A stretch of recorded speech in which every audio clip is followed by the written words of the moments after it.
Hey, what's going on, everyone? Today I'm actually working on the F150, doing a mod that I've had sitting on my shelf now for pretty much since I've owned the truck. I kind of almost immediately bought these because I did get them for a really good deal. Found them on Facebook Marketplace. I mean, they were brand new, unused for $100. So what I'm talking about is some turbo adapters. So for me, when I first got the truck, I heard a lot of people talking about turbo adapters, and I never knew what the heck they were talking about. I thought it was kind of weird. I thought they were meaning like adapting it to a different style turbo, kind of like the T3, T4 flange stuff. But no, it's essentially just to adapt the backside of your turbo to just kind of like a ball and socket, regular downpipe, or the Y pipe with the catalytic converters. So you don't have any fancy schmancy like exhaust hookup on there, because a lot of turbos usually have like V bands or like Subarus.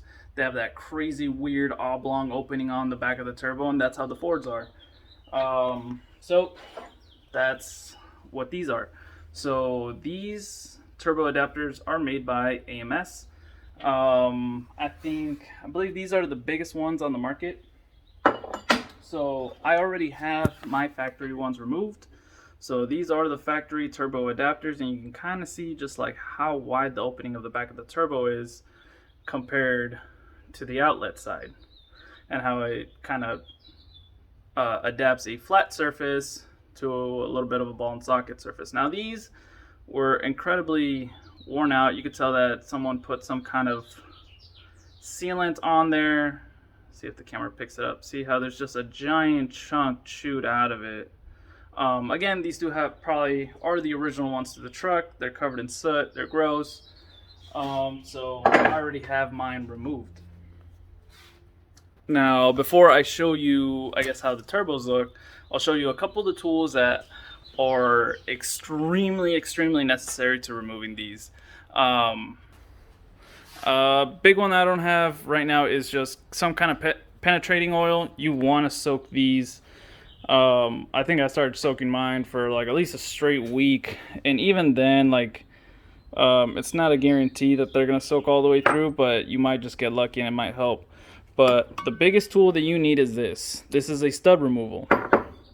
So now what exactly is a stud removal? So it's got these little jaws in there that as you spin this counterclockwise or loosening it, it'll tighten those jaws on the threads themselves, and you can see just how tight I cranked it on there.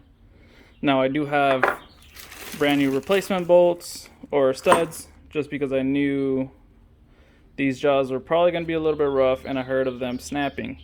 So you definitely want this tool, because there's absolutely no way. I had to put a whole breaker bar and everything on that tool with a ratchet on it just to crack them loose. So you think that you're gonna put like some vice grips on these and get them off? I'm sorry, but you're sadly mistaken. So this one, and then of course make sure you have the right socket for it.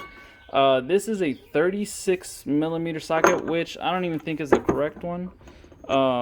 She fits a little bit on the loose side. I think it's probably like closer to a 35, but it works. I had some adjustable wrenches I was gonna use, and my biggest wrench doesn't even open up. It's just shy of being able to open up far enough to be able to use it. But you can tell how marred up it was. This was brand new, so this you just pick up at O'Reilly's, and then just make sure you pick up the correct socket for it, because you're definitely going to want that socket so you can use some kind of you want a hefty boy impact. So I got a snap-on impact that I'm using on it, and it won't even crack it loose. I have to crack it loose with a breaker bar, and then to remove it the rest of the way, I use the impact once they're cracked loose, just because, screw trying to do it with a ratchet. And then of course the next biggest tool that you want is some kind of map gas. You definitely want map gas just because it's a little bit hotter than the propane stuff. Don't quote me on that, but I'm pretty sure like the yellow bottle is hotter than the blue bottle. That's all I remember. So just make sure you got the hottest one, and then some kind of tip to really localize it, like right at the base of the stud on the turbo itself, help that metal expand a little bit and crack these loose. And I tried something where I heated up the driver's side and then I left the passenger side cold, and it almost seemed like the passenger side ones came out easier. But you know, you can kind of experiment with it. You could try them cold first. If you're torquing it way too much, you know, back off, try the heat, and then of course some kind of penetrating oil like Croil, WD-40, all them. I use WD-40 just because I didn't have any of the other stuff and I didn't feel like going and buying some. So yeah, so now let's go take this guy and crawl up underneath the truck. So as you can tell, I removed, first things first, I removed the crossmember brace, supported the trans, then removed the Y pipe, and then you're gonna have to remove the transmission mount off of the Y pipe. Makes it a lot easier just because it kind of gets in the way. That heat shield, do yourself a favor, remove the passenger side heat shield. It's 3 10mm bolts. You got to remove one anyways, so you'll only have 2 10mm bolts. Remove it. It just gets in the way, and then it hangs up the O2 sensors. It's so freaking annoying. And then of course, looking up underneath the truck, drive shaft. Get the drive shaft up out of the way as well. This thing just gets in the way of the Y pipe, and it does not allow the Y pipe to fully come down. It's really extremely annoying. So here we got the back of the turbo. Hopefully that'll focus. There you can see just that crazy oblong shape, and then that's where the new adapter is gonna go on. So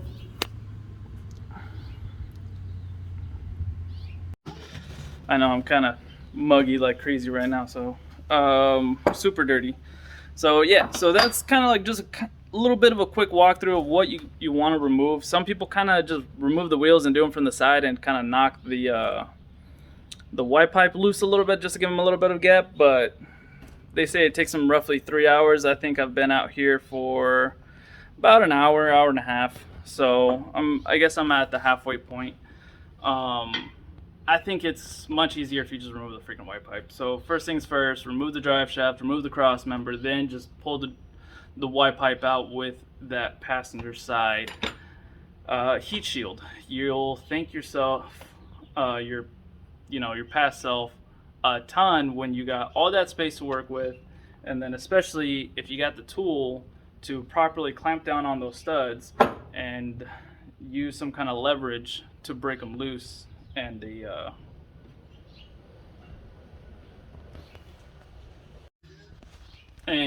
a breaker bar to break them loose in an impact to really just finish driving them out. And then of course you're definitely going to want the impact at the beginning, because you can use the impact to really tighten the sucker on the stud, that way it doesn't spin on the stud. Because I tried it on one of them by tightening it down with the ratchet because my battery died, and it was spinning. You can't get this thing tight enough with the ratchet with how little bit of room you got in there. Just bring out the impact the sucker on, and it'll tighten down so much that there's no chance of it slipping on the stud itself, and it'll actually be able to grip and pull the whole stud out. But I'm gonna go ahead, knock these guys in. I'll show you here in a sec how they look once they're installed, and I'll show you the absolute difference in flow. So I believe it was SPD. They did a dyno test. Same truck, same day, only a couple hours apart. No mods. This is a bone stock truck, no tune whatsoever. Only these. And it was able to produce I think it was about 20 rear wheel horsepower, which is absolutely insane. But now that I look at it, I can kind of see why they were able to achieve such a number. So here you can see the absolute difference of flow between the two. So this absolutely engulfs the old one. And you can just see just how much extra flow you're going to be getting. So you're going to be getting at least another 1/2 inch worth of diameter, 1/2 inch to 1/4 inch to 1/2 inch worth of diameter on flow. So this actually fits in there, and you can just see just how restricted that was. So this is actually super gummed up, but it's got 200,000 miles, so I can't blame it. Here, I'll go ahead and do a quick measurement of the two. So on the stock one, we just got about 1 7/8. Yeah, about 1 7/8 inches, just a hair under 2. Here, let's see if I can fix it a tidbit more. Maybe 15/16. But yeah, just a hair under 2 inches worth of flow. Now the new one, yep, 1/2 inch difference. So 2.5 inches. So 2.5 inches at the most important area of the turbo, which is right at the exhaust outlet. That's where you definitely don't want any kind of restrictions. I understand there's pipe size and stuff like that before the turbo to help spool it up, keep that pressure going, but once it leaves the turbo, you want all that stuff gone immediately. So these hopefully it's a very noticeable mod once I install them. So let me go ahead, install these guys, and see if it makes any difference to how the truck starts, runs, and drives. So difference in flow, we shall measure. These are just a hair under 2 inches, about 1 15/16. These are right at 2.5 inches.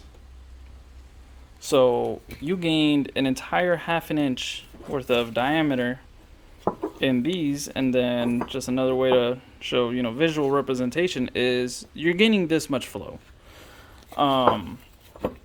So a big reason these help so much is it's just that these turbos are just insanely restricted. So if you open it up, if you open up the backside, it helps a ton. Usually a lot of turbos, they'll usually just have a V-band on the back, and they flow so much nicer that way. But when you have this style of mounting flange to this can be a little bit restrictive. So AMS made a good product. I think SPD, there's a couple other companies that make different versions of these. I just heard that the AMS are the biggest ones, so I just went with the biggest ones for the most flow. SPD did do a dyno test. I have a video on it. I'll link it in the description, where they took a bone stock truck. I think it was a 2015, just like mine, or 15 to 17, one of those two. And this was the only part they added. On the same day, pretty much right next to the dyno, they removed the old ones, added their own, and then re-dynoed the truck, and the truck was able to pick up, I think it was like about 20 horsepower. So that's a very fucking noticeable difference. So this is definitely going to be something that is going to be noticeable and hopefully help out my fuel mileage. So I'm always looking for more fuel mileage here and there, just because I do kind of tend to put a lot of miles on the truck. I've only had it 5-6 months, and it was down for like 2 of those months when the rear end blew, and I've already put almost 10,000 miles. So all right, now on to the tools that you're definitely going to want. I don't have the WD-40. It's kind of laying on the ground over there. But first things first is you definitely do want a good penetrating oil. You want to soak these. If you can leave the truck like over a weekend or something, or down for a week, just to let the penetrating oil like really soak in, I would try that. I would just kind of spritz them every now and then, so they would soak in. And then the second, which is probably one of the most important tools, is this. So this is a stud removal tool. It has little draws, and as you turn this to, like, if you loosen this, it actually tightens these guys down, and it clamps on to these studs, and you can kind of see the marks. Let me grab one that has a little bit better. There we go. There you can kind of see just the marks that it leaves on there. It really clamps down on those threads. So that's kind of why you want brand new studs to replace them, because you do run a chance of breaking them. Like I got lucky and did not break them, so this is probably the only thing that's gonna really help you get it off. Next is, of course, the correct size socket. This is a 36mm socket, and it kind of fits a little bit on the loose side, but I totally forgot to get the correct socket for it. I should have done it while I was at the store, so don't forget to get the correct socket, because this is massive. Not a whole lot of people have this size of socket. Third, which is a great tool to have, is a little bit of MAP gas. So I think the yellow bottles are a little bit hotter than the blue bottles, so I think blue is propane. So MAP gas definitely helps heat up around the turbo and to really get it nice and hot, and hopefully it'll expand enough to just kind of break a little bit of the tension on those threads and help you remove them. I've even heard of people that will drive the truck, pull it straight into the shop, and immediately start removing the downpipe and immediately start removing these guys since the turbos are nice and warm. So what did it take to remove? So let's climb up underneath the truck. So first thing I removed was the cross member. Support the trans, remove the cross member, remove the trans mount off of the Y pipe, and then do yourself a favor, unbolt that heat shield. It goes here on the passenger side. It will make your life so much easier because it gets caught on the O2 sensor and it's just a giant pain. So just unbolt it. And now we shall take a look up top. So I already do have one installed. So this is how it will look once it is installed. So it has a new gasket in. I do need to tighten these guys down still, but there you can see it with it installed. And then here is the back of the turbo without the turbo adapter. So you see how it goes from a flat flange over to that domed flange. So it can go on your downpipes. Now, another tool I kind of did forget to, I kind of glossed over, was you're definitely going to want an impact. I got a good impact, so it definitely helps a ton, because tightening down that stud removal tool, I just cranked it on with the impact until it pretty much stopped, and that way it didn't spin. The battery died on me for the other side, and I tried doing it by hand, and I could not tighten it down hard enough by hand. So you're definitely going to want to impact this tool on.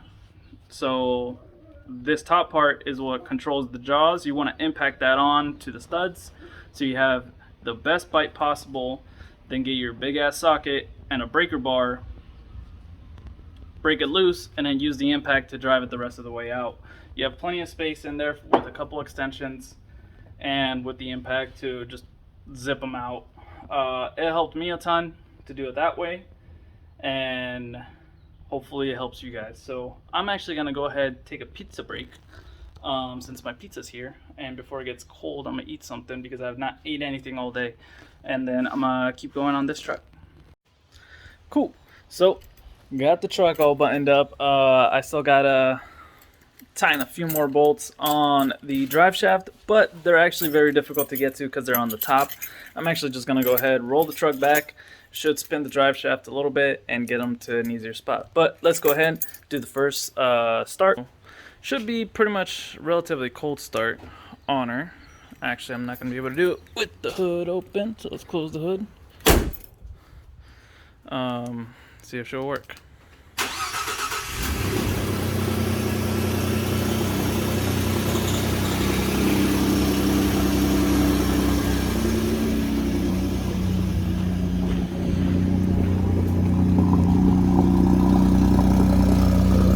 So not a huge difference, and then of course that's normal for EcoBoost to do. It's just a ton of condensation that builds up in your exhaust. But I don't know. I don't think it sounds any different. Maybe hear a smidge more turbo whistle,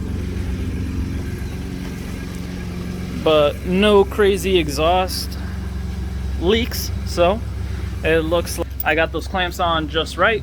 So I'm gonna go ahead, shut this thing off for now, roll her back, get the drive shaft fully snugged down, and then we'll take her out for a cruise, see if there's any noticeable difference. All right, this is kind of where I wish I had someone to help me out and record the truck, because the turbos are 100% louder. There's no doubt in my mind the turbos are a lot louder. I don't know how well the camera will pick it up, but it's definitely a lot louder. Just kind of cruising around. I don't know if just because mine were so like starting to deteriorate, see if it like killed noise. I haven't really gone on it whatsoever. Truck just actually it's warmed up, so I can. Not really trying to hot rod around right now because it is 4:45, so it's pretty much rush hour time. Everyone's getting off work. Lots of traffic. But one thing I do want to say I do notice is it has like just a smidge more like oomph, like kind of getting out of the hole type oomph. Like, you're at a stoplight, you kind of just start to kind of cruise forward. Man, I am all gross. I'm all dirty from the face from all that dirt. But yeah, when you kind of start taking off at a stoplight, at a stop sign, it feels like it just has a smidge more power. It's not trying as hard. So was this mod worth it? Let's see. I think for the gaskets and bolts, I think I spent like $40 between shipping and buying the parts themselves. Then the stud remover, I think that was like another $20 tool. Wasn't too expensive from O'Reilly's. And then the actual turbo adapters, those were only $100. So I'd say $200 for hopefully 20 horsepower. Okay, yeah, turbos definitely spool up a lot quicker. That is noticeable. That is very noticeable. Yeah, turbos definitely spooling up a lot quicker. Because before, when I would roll into it and then give it like 3/4 throttle, it would not kind of peg the boost gauge kind of like where it normally is. It usually about 3/4 of the way. That's like max PSI that I'll see. So it's I think about 15 PSI. Nothing too crazy, but I think that's like the fastest I've seen it just kind of like climb. But yeah, so I think I'm about $200 in buying stuff. A lot of the other tools I had already. So if you don't have these tools, then you will need to go out and buy them, or pay a shop to do it. So that, labor's expensive these days. So would I do this mod again? Probably not. It's a huge pain. The Y pipe is a massive pain to remove. I would probably look at different avenues on trying to do it, but doing it on the ground by yourself, trying to remove that Y pipe with the drive shaft in the way, with the sway bar in the way, because you can remove the drive shaft, the cross member, all of that within 10-15 minutes. The Y pipe is just a giant pain because of that heat shield. Even though this went pretty smoothly, it still took me about 3 to 4 hours of time. So you definitely want to have an entire day in case you break a stud. And I got extremely lucky. A lot of people break the studs, and so now you gotta either pull the turbo or try and weld a nut in there, which it's kind of tight. So it's something that you definitely want to take your time, have all the right tools, and you're gonna save yourself hours upon hours of labor. But we'll see how it affects gas mileage. If it's allowing the truck to breathe a little bit easier, we're getting the air in, now we're getting the air out a little bit easier. I think right now I'm averaging about 17 miles to the gallon. Nice, even on the freeway. About fluctuates between 16 and a half and 17 miles to the gallon. I just recently did another oil change, so I kind of restarted the trip. So right now I'm at 16.6 for the last 170 miles. So it's not too bad. The truck's actually getting pretty good gas mileage, and I still haven't even corrected the speedometer, so I think that's probably closer to 18 miles to the gallon. And that's not bad for a truck cruising at 75 miles an hour, and that's a giant 7,000 pound brake.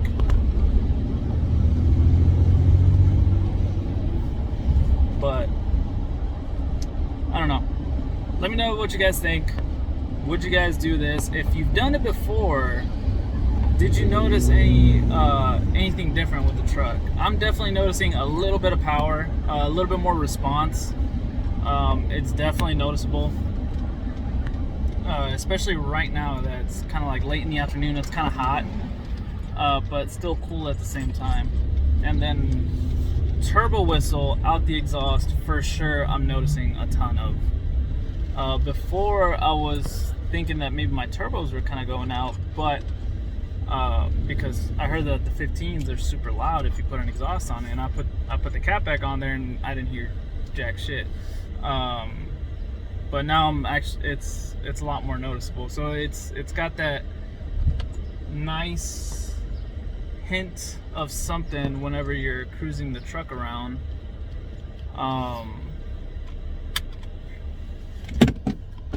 That's like just enough noise, not a lot. It sounds good. You hear the turbo, so you know it's turboed. So at least makes it sound a little bit like an enthusiast vehicle. It's not, doesn't sound like a vacuum cleaner. But yeah, I think I like them. Maybe later on I'll make an update video whether or not I see any kind of drastic increase in my fuel mileage. Again, I've been averaging 17 miles to the gallon for the longest time, 16 and a half to 17 miles to the gallon. So if I start seeing anywhere closer to 18, then I know for a fact that these are a huge improvement. And I'll definitely make an update video if I do see that. And then I would do it again, because that's a whole MPG. And in today's age, with 91 octane being $5 a gallon, it definitely helps. So I'll catch you guys later. Peace out.